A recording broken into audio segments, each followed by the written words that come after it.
Imagine spending a lifetime chasing a secret so old, so deeply buried, that entire generations have failed to uncover it.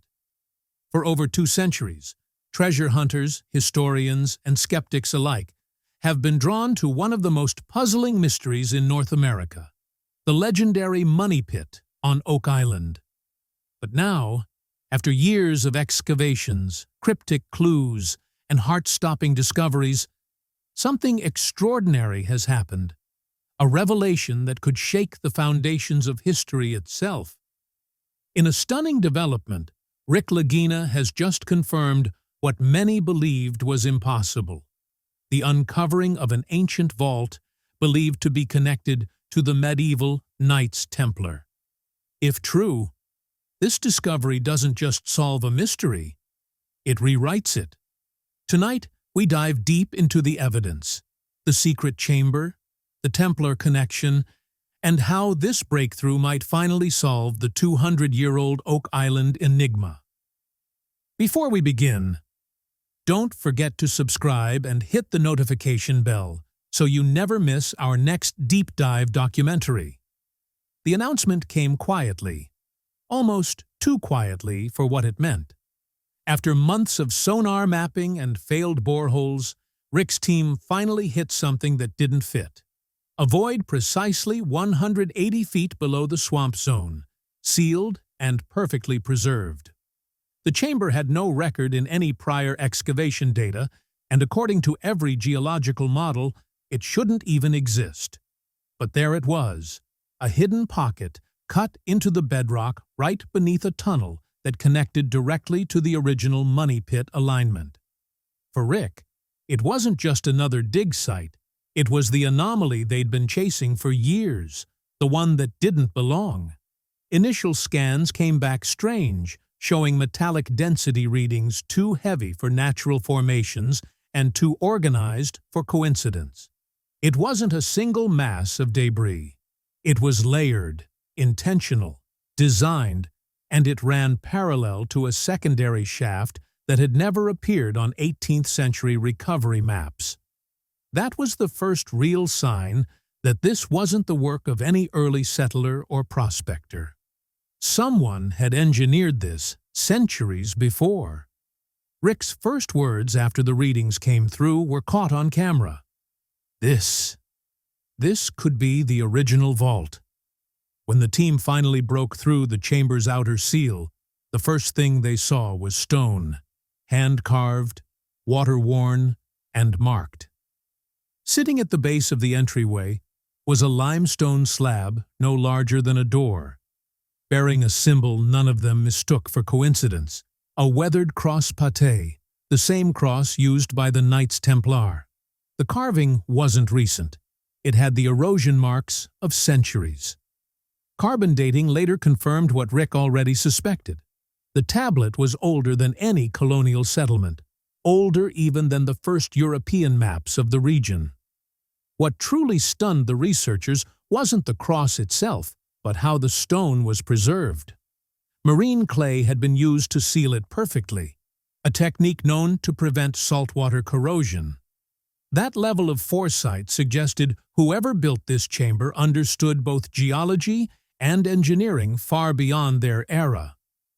Along one edge, almost invisible under calcified buildup, was a series of etchings, coded lines, symbols that archaeologists would later find matched those hidden in Scotland's Rosslyn Chapel, a structure often tied to Templar lore. When Rick Lagina saw the match, his reaction said everything. This isn't just theory anymore. It's the first physical link to the Templar migration right here on Oak Island. The connection was no longer abstract. It was literal, carved in stone, and preserved under layers of mud for 6 centuries. But what unfolded next pushed the discovery far deeper into the realm of the unbelievable.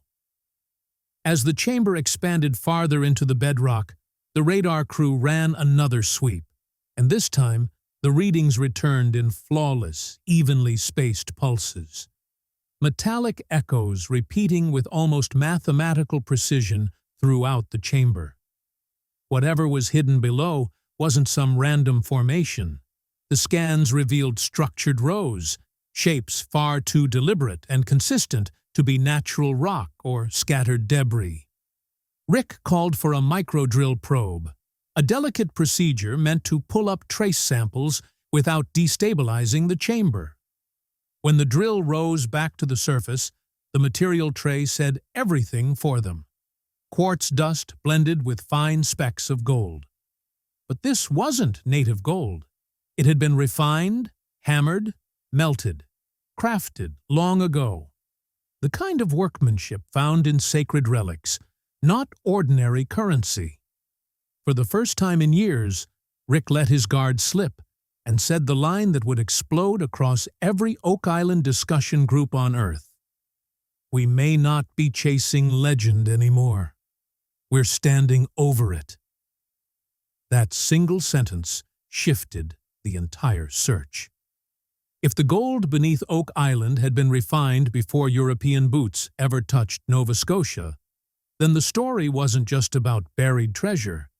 It was about lost human knowledge.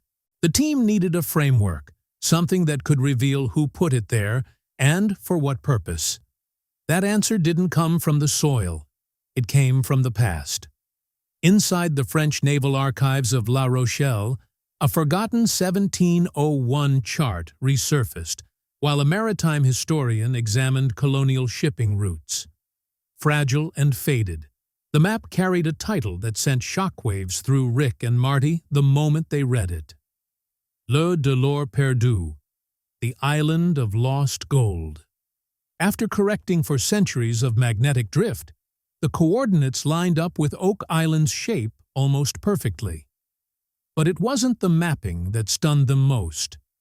The margin notes, written in a cryptic blend of Latin and Old French, mentioned le coffre du temple, the coffers of the temple, sealed under layers of engineered trapstone designed to collapse when disturbed. When the brothers compared the sketch to their ongoing excavation, the alignment was almost eerie. The chamber they had just entered sat nearly on the exact spot the map identified as the central vault. Marty called it too unlikely to be coincidence, but Rick sensed the truth. Someone in France had drawn this centuries before Oak Island ever appeared in official records.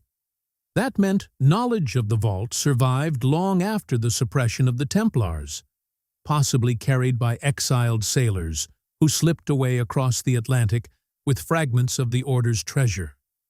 More research kept pointing toward the same elusive name scribbled out across French harbor logs: La Rochelle's Ghost, a vessel believed lost during the 1307 crackdown.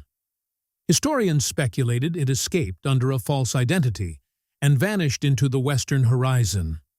The La Rochelle chart seemed to validate its route, implying that Oak Island was no accident at all.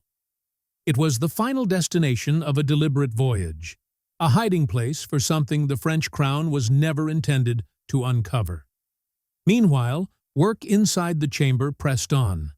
As layers of stone and sediment were brushed away around the newly charted corridor, a crew member spotted a faint glimmer wedged between sheets of limestone.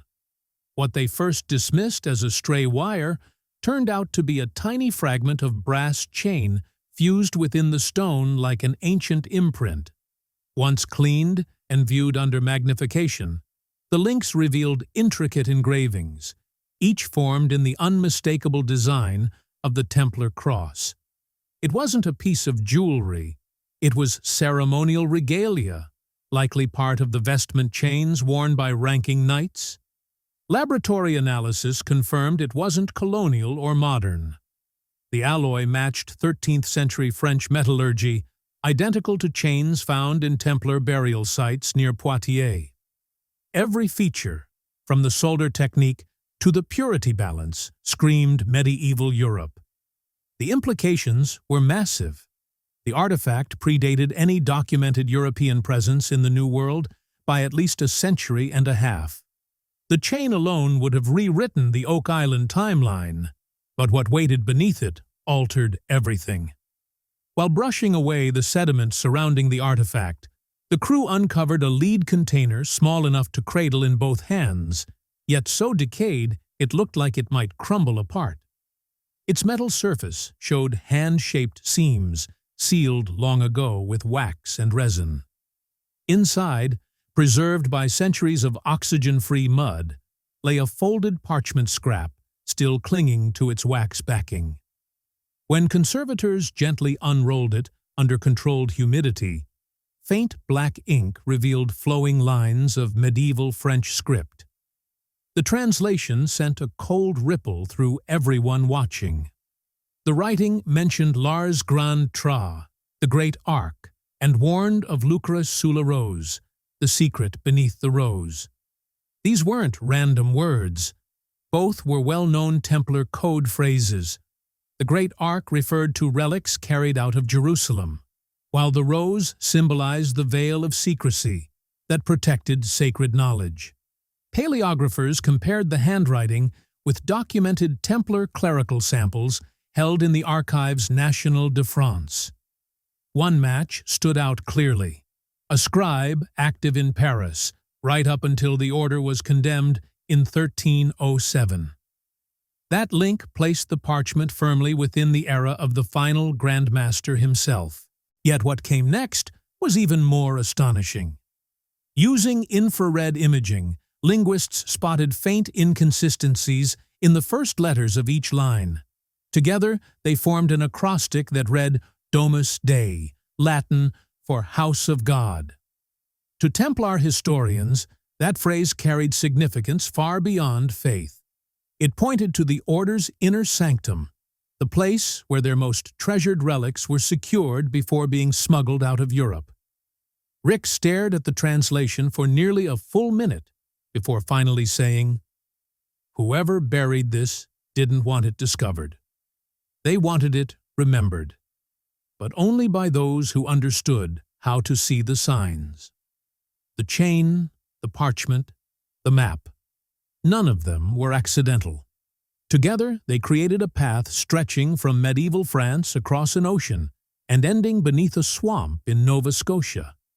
For the Laginas, the meaning was unmistakable. The vault wasn't just real. It was part of something constructed, protected, and hidden for motives that reached far beyond the idea of treasure. That understanding shifted everything. The evidence before them wasn't just historical. It was technical. Whoever encoded these warnings understood building methods, navigation, and covert engineering centuries ahead of their time. If these artifacts were meant to guide them here, then the structure below was likely built to stop them. Following that reasoning, the team recalibrated their borehole points and began probing just beyond the vault's alignment. What they uncovered challenged every earlier survey. The next chamber wasn't like the others. It wasn't basic masonry or scattered underground stonework. It was designed. As the drill pushed deeper through the sediment layer, the borehole camera revealed something no one anticipated. A wooden and brass lattice woven directly into the bedrock. It wasn't natural debris, it was intentional construction, a trap. The wooden beams were fitted with brass pulleys and water valves arranged in a cross-shaped configuration, the type of counterweight system used in ancient ship rigging. Each movement connected to another, creating a mechanical web capable of flooding or collapsing the entire structure with a single wrong action. Whoever built it had no intention of preserving the chamber. They intended to protect it. The engineering simply shouldn't have existed in the 1300s, yet every joint, every fastener, every carefully measured angle displayed a level of precision far beyond what the era was believed capable of. Maritime engineers later confirmed the layout resembled naval pulley systems used to haul anchors or stabilize heavy cargo on medieval ships. That detail pointed toward one unsettling idea. The builders weren't land-based craftsmen at all, but Templar sailors, men who escaped Europe by sea, transforming their shipbuilding skills into underground defenses. For Rick, the discovery reshaped everything they thought they knew. The Oak Island vault wasn't random, it was nautical. It was constructed by mariners hiding something they never intended to be recovered. As they cleared the debris inch by inch, one remark Rick made over the comms captured the growing tension. "This isn't a vault made to be found. It's one designed to collapse on itself if anyone tried." The line stuck. Even the crew began calling the device the Guardian Mechanism, a fitting title for something they now had to outwit. Every twist of the bore tool felt like a risk. Every vibration tracked second by second to avoid triggering disaster. What they had yet to realize was that the mechanism underground was only half of the code. The other half existed on the surface. Using newly imported LiDAR scans to map the island, the team uncovered something astonishing. Beneath the tangled growth and uneven ground, a grid of drilled stone markers came into view. They weren't random rocks or glacial leftovers. Each had been placed intentionally, forming a geometric pattern that stretched from Smith's Cove to the Money Pit and across to the swamp. When the points were mapped digitally, the pattern revealed a perfectly symmetrical cross. It wasn't just symbolic, it was functional. Every intersection aligned with a dig site or anomaly previously brushed off as natural chance. When Marty linked the final coordinates and rotated the digital model into a celestial orientation, the outline matched the constellation Orion with nearly flawless precision. The identical star pattern appeared in old Templar navigation charts. This wasn't coincidence. The Templars had embedded their vault map in the stars themselves, ensuring only those who understood the heavens could decipher it centuries later. Rick stared silently as the pattern stabilized on the screen. The Money Pit, Smith's Cove, the newly detected vault. Each corresponded to the 3 brightest stars of Orion's belt. The truth hit everyone at once. The island wasn't merely a hiding place. It was an instrument, a celestial code expressed through geography. Every trap, every shaft, every buried relic was part of a larger design created to protect one central chamber. What they'd been calling treasure might only be the outer shell of something designed with far deeper meaning. When they resumed drilling beneath the newly confirmed cross alignment, the bore finally broke into another cavity, this one lined not with timbers, but with limestone polished smooth as bone. At the center stood an arched gate sealed tight, carved with a symbol impossible to misinterpret, a single rose in full bloom, surrounded by intertwined vines and crossing stems. The carving wasn't decoration. It was identical to the Rosy Cross, the emblem later adopted by the Rosicrucians, an order that many historians believe emerged directly from the remnants of the Templars. The carving's placement left absolutely no doubt. This was the entrance to the central vault, the core of everything the island had been built to protect. Even before anyone touched the stone, the scanners confirmed what was waiting inside. Metal density readings surged to levels no one had ever recorded. Dense, structured, and perfectly contained. Whatever lay beyond that rose-marked gate was metallic, and there was a tremendous amount of it. The magnetometer struggled to produce a clean reading. The sheer volume of gold and alloy warped the signal. It was enough mass to outweigh the entire Money Pit treasure combined. For the first time, the data left no wiggle room. This wasn't speculation or myth. The readings indicated a solid cache, coffers, chests, maybe dozens of them, packed tightly inside a single sealed chamber. Rick immediately ordered all manual drilling to stop. No one was willing to risk triggering another Guardian collapse. Conservation specialists were called in without delay. Armed with micro-cameras and non-invasive imaging tools, they fed a pencil-thin fiber-optic lens through a narrow borehole beyond the gate. The live feed revealed a slender corridor lined with limestone blocks, its floor layered with centuries of silt. Then, as the camera adjusted its focus, a faint glimmer pierced the darkness, light reflecting off a surface ahead. The crew froze. The reflection wasn't accidental. It was gold, unmistakable under the camera's LED, muted, ancient, untouched. As the camera lingered, more reflections appeared, tiny ripples of light bouncing off hidden surfaces. This wasn't a single item. It was dozens, maybe hundreds.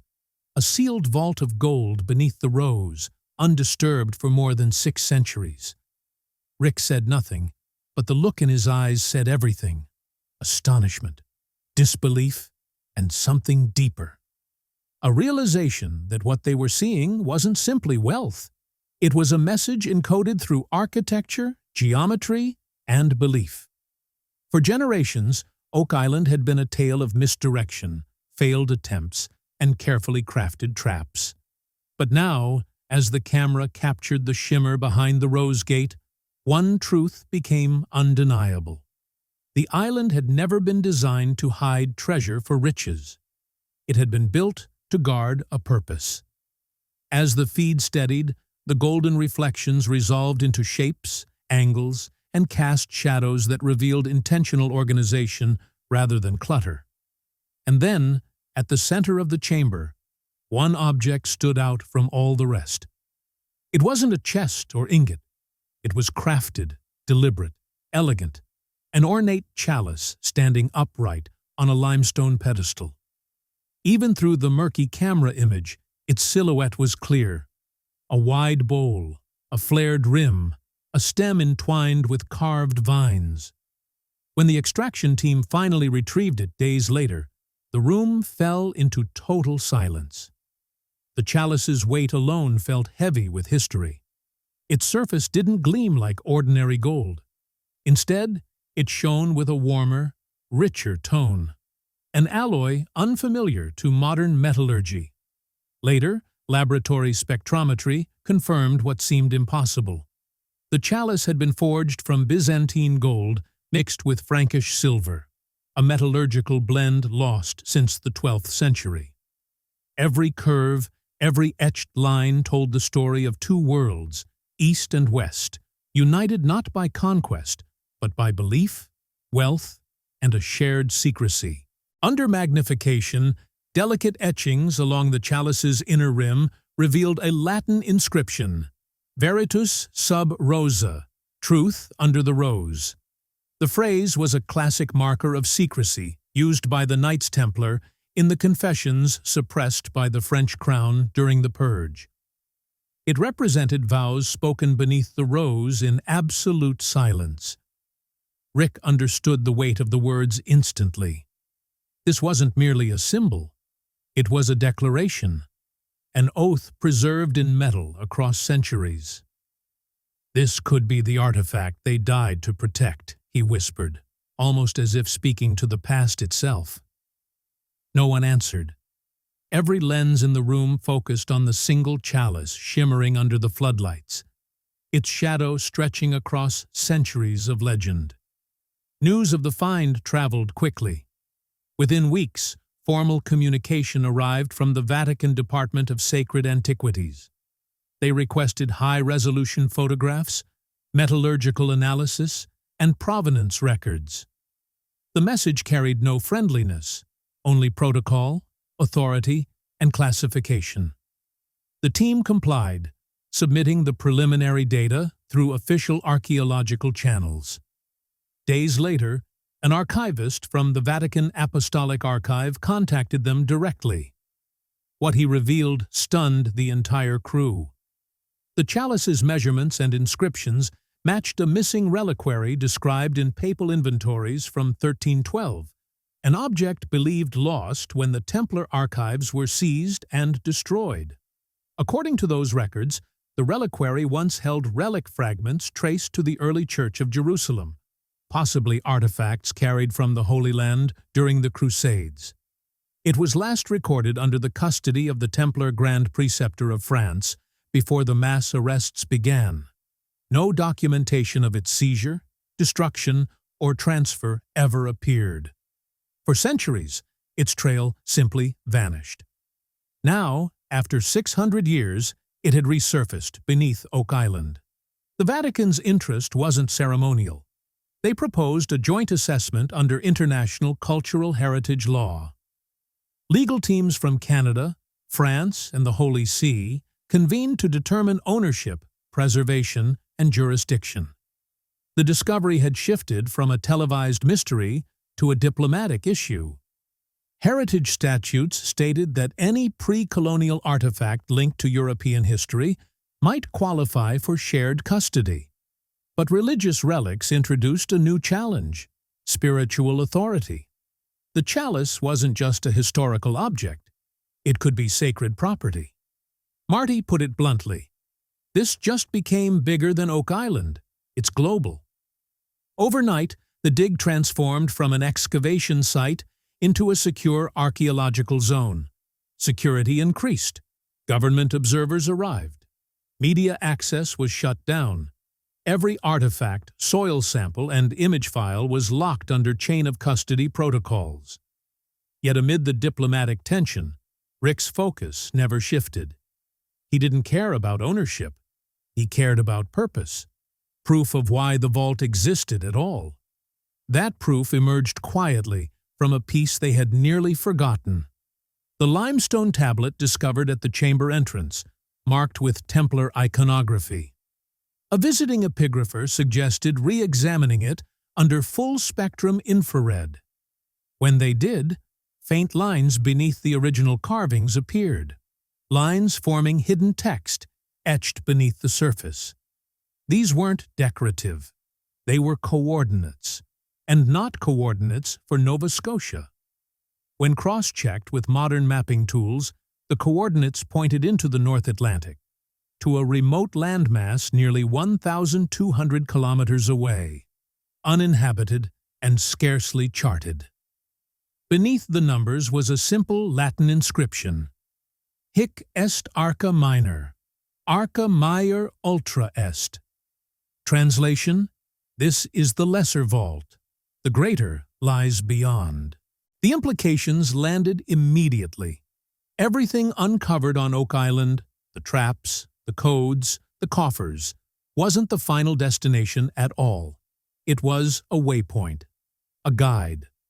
Rick spread the parchment reproductions across the table, comparing the tablet's symbols with the markings etched along the chalice's rim. The rose motif appeared again, linking both artifacts. It wasn't coincidence.